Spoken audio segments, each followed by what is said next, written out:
when I first moved to Ek Balam, before the highway, the direct highway, I would have to drive through a little village called Santa Rita.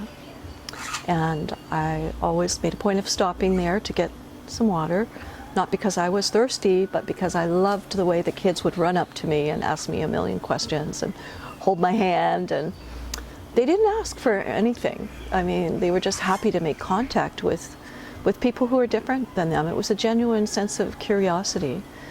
I noticed that at one point they started putting out their hands asking for money, and I found it really puzzling all of a sudden.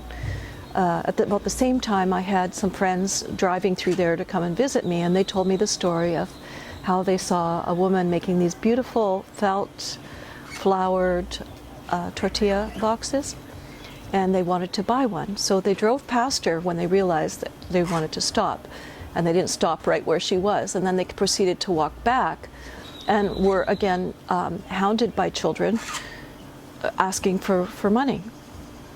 So they didn't actually go to the lady who was making these beautiful boxes, and they got back in their car and they came here and told me the story.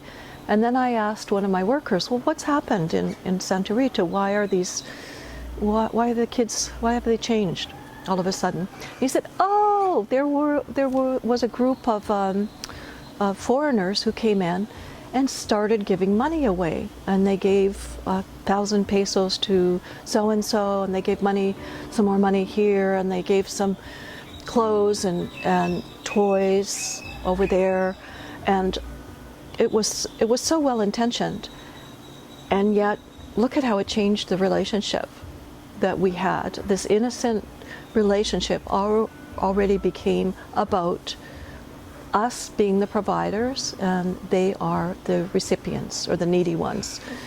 And what I want to strive for at Genesis is this sense of equality, that they have something to offer us, that we're here to receive the gifts that they have to offer the world. And that's why I try to organize tours here in which the visitors are learning how to weave a hammock or how to make tortillas from scratch. I want them to know how the people here are so skilled in building cabañas and just in their daily life. It's amazing what happens when you ask somebody to teach what they know.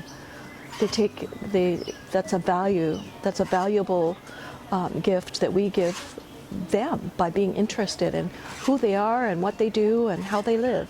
And so that's one of the important things that I'm trying to get out there as part of the message for what Genesis is, what we're trying to do.